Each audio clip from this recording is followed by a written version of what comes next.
Hey everyone, welcome back to Corporate Decoder. Today we're diving into a report from Granite Ridge Resources.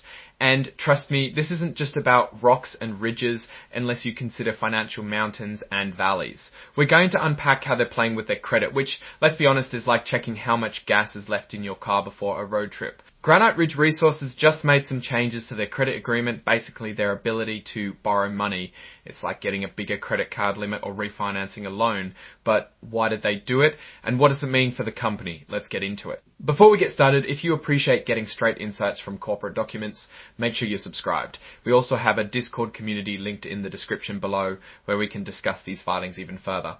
So on April 29, 2025, Granite Ridge Resources and some other companies that guarantee their debts made a deal. This deal is called the Fifth Amendment to Credit Agreement. Think of an amendment as a revision, like when you update a contract to change the rules. It changes their existing credit agreement, which is how they borrow money. Bank of America is acting like the scorekeeper here, keeping track of the money. Why is this amendment important? Well, it means they've tweaked their borrowing power.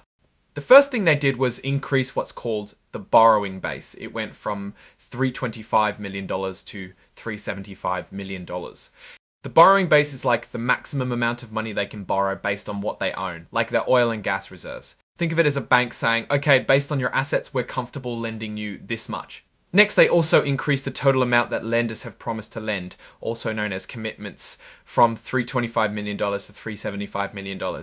That means the banks are willing to lend them even more, an extra $50 million to be exact. It's like having a friend who says, I've got your back, here's extra money if you need it. It's important to know that these numbers could change in the future.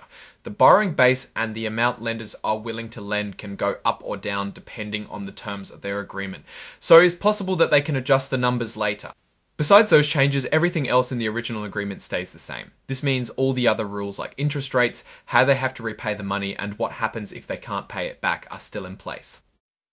Now, they are mentioning here that this information is also related to another item that has to do with financial obligations. So it's a repeat of what we already talked about, TAND.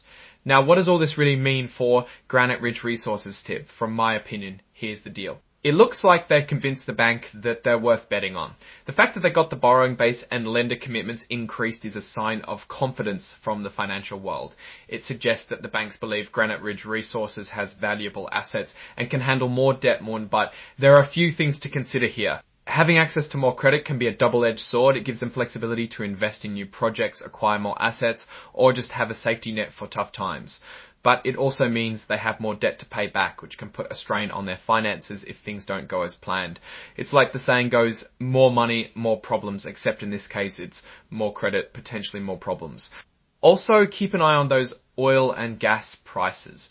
Granite Ridge Resources' borrowing base is tied to the value of their reserves. If oil and gas prices drop, their borrowing base could shrink, which could limit their ability to borrow money in the future. Overall, this looks like a positive move for Granite Ridge Resources. It gives them more financial flexibility, but they'll need to manage that debt wisely and keep an eye on the market. Alright, that's our breakdown of Granite Ridge Resources' latest filing.